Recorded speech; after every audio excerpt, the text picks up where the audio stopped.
Mars and Its Canals by Percival Lowell. Chapter 12.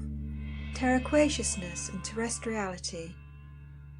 With the vanishing of its seas, we get for the first time solid ground on which to build our Martian physiography. The change in venue from oceans to land has produced a complete alteration in our judgment of the present state of the planet. It destroys the analogy which was supposed to exist between Mars and our Earth, and by abolishing the actuality of oceans there, seems metaphorically to put us at first all the more at sea in our attempt to understand the planet. But looked at more carefully, it turns out to explain much that was obscure, and in so doing gives us at once a wider view of the history of planetary evolution. The trait concerned is cosmic. Study of the several planets of our solar system, notably the Earth, Moon and Mars, reveals tolerably legibly an interesting phase of a planet's career, which apparently must happen to all such bodies, and evidently has happened or is happening to these three. The transition of its surface from a terraqueous to a purely terrestrial condition. The terraqueous state is well exhibited by our own Earth at the moment, where lands and oceans share the surface between them. The terrestrial is exemplified by both the Moon and Mars, on whose surfaces no bodies of water at present exist. That the one state passes by process of development into the other, I shall now give my reasons for believing. In the first place, the appearance of the dark markings both on the Moon and Mars hints that those seas no longer, they were seas once upon a time. On the Moon, not only does their shape suggest this previous condition, but the smooth and even look of their surface adds to the cogency of the inference. More important, however, than either of these characteristics, and confirmatory of both, is the fact that the great tracts in question seem to lie below the level of the corrugated surface, which is thickly strewn with volcanic cones.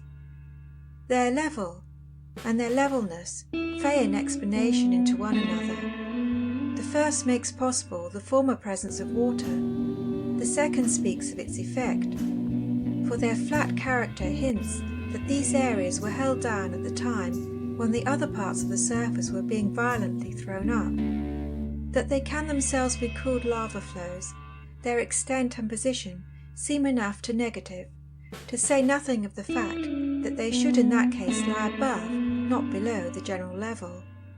Something, therefore, covered them during the Moon's eruptive youth and disappeared later. Such superincumbence may well have been water, under which the now great plains lay then as ocean bottoms. Deep-sea soundings in our own oceans betray an ocean floor of the same extensive sort, diversified as on the Moon. To call the lunar maria seas may not be so complete a misnomer after all, but only resurrecting in epitaph what was the truth in its day, only doubtfully offered here for the Moon. For Mars the inference seems more sure. Here again, the dark regions not only look as they should, had they had an earlier history, but they too seem to lie below the level of the surface round about.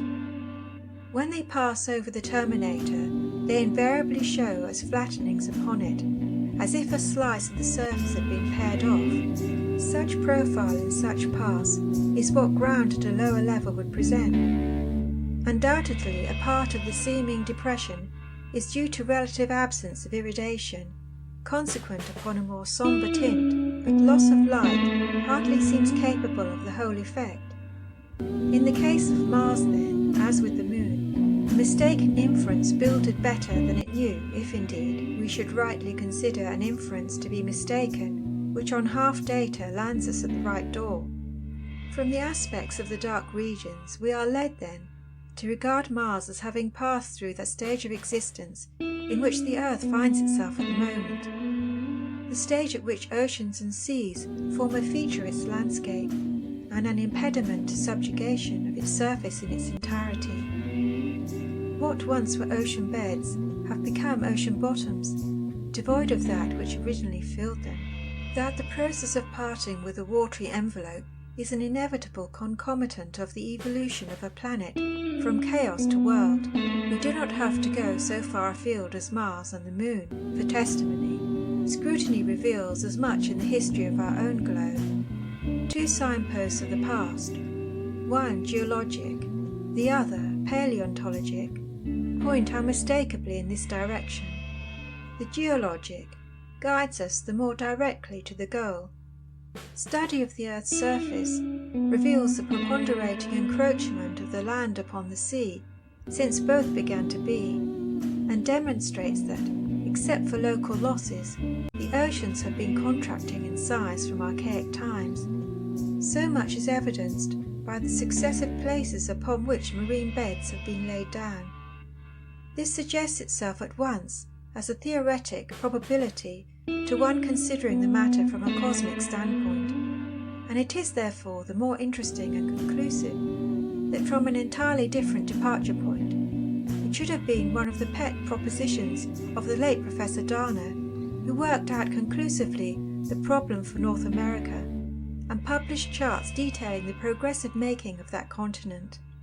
So telling is this reclaiming by nature of land from the sea that it will be well to follow Dana a little into detail, as the details show effectively the continuity of the process acting through eons of geologic time. At the beginning of the Archean age, or in other words, at the epoch when stratified beds were first laid down, the Earth reached a turning point in its history.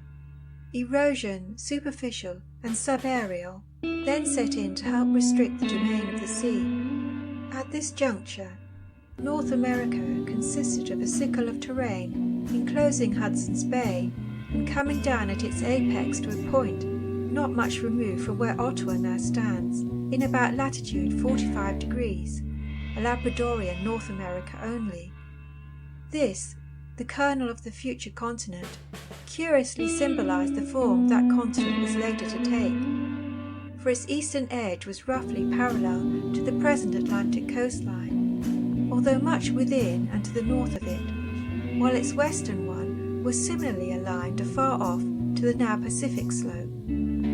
Besides this continent proper, the Appalachian, Rocky Mountain, Sierra Nevada and Sierra Madre chains stood out of the ocean in long, narrow ridges of detached land, outlining in skeleton the bones of the continent that was to be.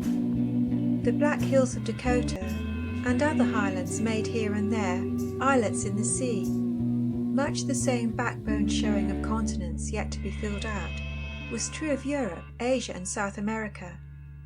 In Europe, the northern countries constituted all that could be called continental land. Most of Norway, Sweden, Finland, Lapland existed then, while the northern half of Scotland, the Outer Hebrides, portions of Ireland, England, France and Germany stood out as detached islands. From this, which is a fair sample of the proportion of land then to land now over the other continents, so far as they are geologically known, we turn to consider more in detail the history of North America. By the time the Upper Silurian period came in, the Appalachian highlands there had been greatly extended and joined to the Labradorian mainland by continuous territory. Otherwise, no important addition had occurred, though islands emerged in Ohio, Kentucky and Missouri. At the commencement of the Carbonic era, what are now the Middle States had begun to fill up from the north, and Newfoundland, from a small island in the Upper Silurian, had become a great promontory of Labrador, while the Eastern States region and Nova Scotia had risen into being. The movements closing Paleozoic time upheaved from low islands the Appalachian chain. The Earth's crust here crumpled by contraction upon itself, and the movement ended, as Dana says, by making dry land of the whole eastern half of the continent, along substantially its present lines. Mesozoic time was the period of the making of the West. It was an era of deposition and coincident subsidence, when the western land had its nose just above water at one moment, to be submerged the next. Though on the whole, this part of the continent was emerging, the fact was that, synchronously with the sinking of the sea, much of the land from time to time sank too. The contraction which raised the Appalachian Mountains at the beginning of the period, and that of the Rockies at its close, overdid the necessities of the case and caused subsidence elsewhere. The southeastern portion of the continent suffered most, the west on the whole materially gaining. In the Triassic and Jurassic eras, the gain was pronounced. It occurred in the Cretaceous also, but with much alternation of loss. Finally, at the close of the Cretaceous, the continent, except for a prolonged Gulf of Mexico and vast internal lakes, was substantially complete. The filling up of these lakes and the reclaiming of land from the Gulf of Mexico constituted the landmaking work of tertiary times. The extent of the lakes in the Eocene era is held to show that the general level of the mountain plateau was low and rose later, so that the gain by the land at this time was greater than the map allows to appear. By the beginning of the Quaternary epoch, the continents had assumed their present general area, and since then their internal features have alone suffered change. A similar rising from the sea fell to the lot of Europe, though it has not been detailed with so much care. The skeleton of that continent was at the beginning of depository time much what it is today, but a great inland sea occupied the centre of it, which, as time went on, was gradually silted in and evaporated away, notably during the Upper Silurian period. From all this it is pretty clear that, side by side with alternating risings and sinkings of the land, there was a tolerably steady gain in the contest by which dry ground dispossessed the sea. We may of course credit this to a general deepening of the ocean bottoms due to crumpling of the crust, but we may also impute it to a loss of water, and that the latter is, at least for a part, in the explanation the condition of the Moon and Mars makes probable. Paleontology has the same story of reclamation to tell as geology, and with as much certainty, though its evidence is circumstantial instead of direct, and speaks of the growing importance of the land in the globe's economy since the beginning of depository time, and thus inferentially to its increasing extent. Fossil remains of the plants and creatures that have one after the other inhabited the earth show that the land has been steadily rising, both in floral and faunal estimation, as a habitat for the earliest ages to the present day. The record lies imprinted in the strata consecutively laid down, and except for gaps, reads as directly on in bettering domicile as in evolutionary development. In Archean times, we find no undisputed evidence of life, either vegetal or animal, but beds of graphite and of limestone point to the possible existence of both. Even anthracite has been found in Archean rocks in Norway and also in Rhode Island. Whether Dawson's Eozoan canadense be a rhizopod or a crystal, doctors of science disagree. Dana, while admitting nothing specific, deems it antecedently probable that algae and later microscopic fungi related to bacteria existed then, living in water well up toward the boiling point. Indeed, it is practically certain that invertebrate life existed because of its already well-developed character in the next era. The lie candidating is inferable for the whole record of the rocks. Relatively, their history is undoubtedly fairly accurate, but absolutely it must be shifted bodily backward into the next preceding era to correspond with fact not yet unearthed. In the Lower Cambrian, when first the existence of life becomes a certainty, that life, so far as known, was wholly invertebrate and wholly marine. Rhizopods, probably, sponges and corals, echinoderms, worms, brachiopods, mollusks and crustaceans grew amid primitive seaweed and have left their houses in the shape of shells while perishing themselves. Their tracks, too, have thus survived. The trilobites, crustaceans somewhat resembling our horseshoe crab, were the lords of the Cambrian seas, and marked the point to which organic evolution had then attained. Their aquatic character, as well as their simple type, is shown by their thoracic legs having each a natatory appendage. In the next era, the Lower Silurian, the fauna and flora were still marine, although of a higher order than before, and in the Trenton period, the upper part of the era, the earliest vertebrates, fishes, came upon the scene, ganoids and possibly sharks. Nothing terrestrial of this period has yet with certainty been unearthed in America. Europe would seem to have either been more advanced then or better studied since, for there the first plant higher than a seaweed has been dug up, one of a freshwater genus, betokening the land, while in keeping with this, the first insect, an hemipter, also has been disinterred. Both the geography and the life of the Eopaleozoic period, Dana-styles Thalassic, Neopaleozoic time, beginning with the Upper Silurian, marked the emergence of the continents, and following them the emergence of life from the water onto this land. In the lower beds of the Upper Silurian in America, we find only the aquatic forms of previous strata, but in a higher one we come in marshes upon plants related to the equiseta or horsetails. In England, land plants appear for the first time in these latest Silurian beds, and in the schists of Angers have been preserved ferns. In both the Old World and New, fossil fishes are found, and the oldest terrestrial species of scorpions, but the great bulk of forms were still marine, corals, crinoids, brachiopods, trilobites, constituting the principal inhabitants. At this time the seas were warm, having much the same temperature, between 65 degrees and 80 degrees north, as between 30 degrees and 45 degrees, the prevalence of a general temperate tropicality being shown by the fact that the common tropical chain corals lived in latitude 82 degrees north. In the Devonian era, the old red sandstone, fishes grew and multiplied, increasing in size apparently through the era, and in the last period of it, reaching their culminating point. These pelagic vertebrates much surpassed in structure the terrestrial population of the time, which was of a low type and consisted of invertebrates, such as myriapods, spiders, scorpions, and insects, for the land was only making. In the mid-Devonian, forests of a primitive kind covered such country as there was, an amphibious land composed of jungles and widespread marshes.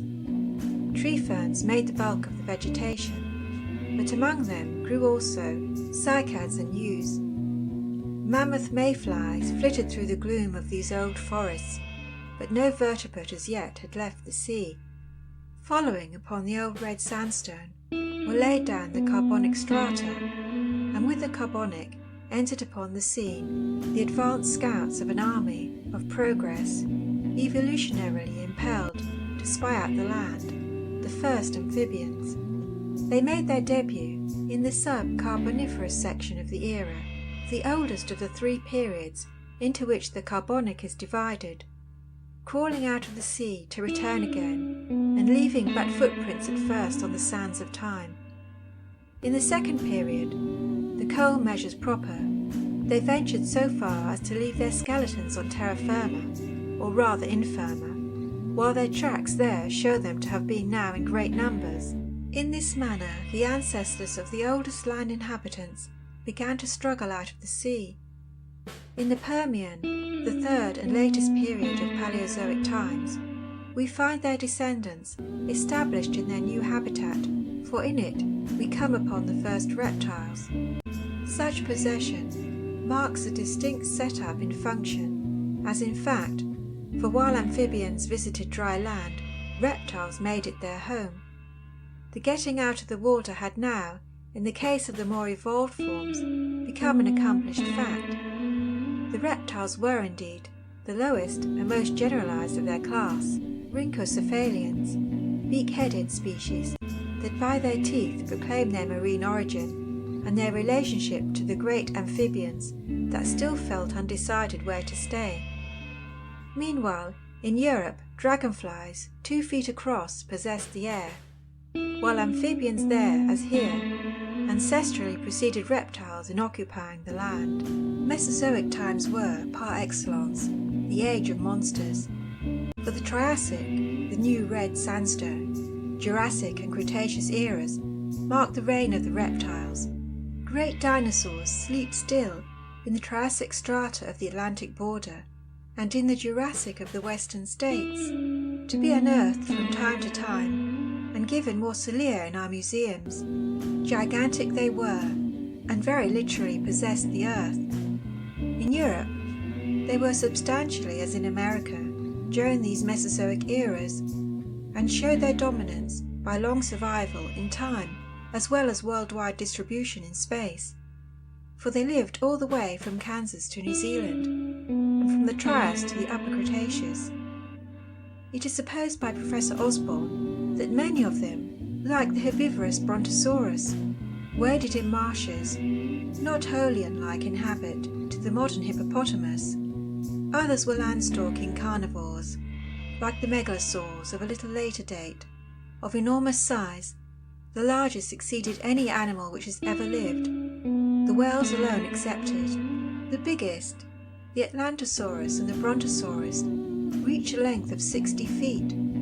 For all their bulk, they had scant brains, just enough to enable them to feed and wallow, probably. It is interesting to note that many of the reptiles, the less adventurous, apparently reverted to the sea. For though the crocodilians existed already in the Trias, the plesiosaurians did not come in till the Middle Trias in Europe, and the sea serpents, Mosasaurus, till the Upper Cretaceous. Though dinosaurs dominated life in those days, higher forms, their descendants, unnoticed were gradually creeping in, eventually to supplant them. For brain was making its way unobtrusively in the earliest of the mammals, diminutive creatures at first and of the lowest type, first appearing in the Trias as something approaching the missing link between reptiles and mammals. They later developed into monotremes and marsupials, not rising in differentiation above the latter order to the end of the Mesozoic times, and this both in the Old World and the New. In the Jurassic, too, flying lizards and the first birds appeared, showing their pedigree in their teeth. With Cenozoic times, we come upon the first true or placental mammals, with their culmination up to the date in man. In the Eocene, they were of a primitive type. They were also of a comprehensive one, fitted to eat anything. From this they specialized, some evolving, and some on the whole devolving. The whale, for instance, taking to the water in the Eocene, through the same degenerative proclivity that had characterized the sea saurians ages before. The earth was growing colder, though still fairly warm, and with the fall in temperature, the higher types of life antithetically rose, evolution gradually fitting them to cope with more advanced conditions. In this manner did the land supplant the sea as the essential feature of the earth's surface, first in coming into being, and then by offering conditions fraught with greater possibilities as the habitat of the most advanced forms of life, both plants and animals. The possibility of advance in evolution was largely due to the fact that the land did thus supplant the sea. Spontaneous variation, the as yet unexplained primum mobile in the genesis of species, is probably to be referred to chemism, and is likely later to receive its solution at the hands of that science. In the meanwhile, it is evident that unless the variation obtain encouragement from the environment, no advance in type occurs. Now the land offers to an organism sufficiently evolved to benefit by it opportunities the sea does not possess. First of these, undoubtedly, is the care it enables to be given to the young. To cast one's brood upon the waters is not the best method of ensuring its bringing up. There is too much of the uncertainties of wave and current to make the process a healthy one, and even when attached to rocks and seaweed, the attachment to a mother is to be preferred. Without a period of infancy, when the young is unable to do for itself, no great development is possible. In the only striking exception, the case of the whales, dolphins, and porpoises, size has probably counted for much in the matter, while the development of the cetaceans is far behind that of the majority of land mammals. Change of place, not in distance, but in variety, is another factor. The sea is same as a habitat, 1 square mile of it being much like another, except for gradually changing temperature. The land, on the other hand, from its accidented surface, presents all manner of diversity in the conditions.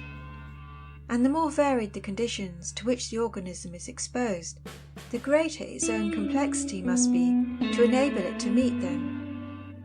That the terrestrial stage of planetary development is subsequent to the terraqueous one, and must of necessity succeed it if the latter ever exist on a body, follows from the loss of internal heat on the one hand, and from the kinetic theory of gases on the other. To which of the two to attribute the lion's share in the business is matter for doubt, but that both must be concerned in it we may take for certain. So long as the internal heat suffices to keep the body fluid, the liquid itself sees to it that all interstices are filled. As the heat dissipates, the body begins to solidify, starting with the crust. For cosmic purposes it undoubtedly still remains plastic, but cracks of relatively small size are both formed and persist. Into these the surface water seeps. With continued refrigeration, the crust thickens, more cracks are opened, and more water given lodgment within, to the impoverishment of the seas. The process would continue till the pressure of the crust itself rendered plastic all that lay below, beyond which, of course, no fissures could be formed. How competent to swallow all the seas such earth cuticle cracks, maybe we ignore, for we cannot be said to know much of the process. We can only infer that to a certain extent internal absorption of surface seas must mark a stage of the evolution by which a star becomes a world, and then an inert mass, one of the dark bodies of which space is full. Of the other means we know more. We are certain that it must take place, though we are in doubt as to the amount it has already accomplished. This method of depletion is by the departure of the water in the form of gas, in consequence of the molecular motions. If we knew the temperature and the age of Mars, and also the amount of atmosphere originally surrounding it, we could possibly predicate its state. Reversely, we can infer something as to age and temperature from its present condition. End of section 13. Reading by Florence.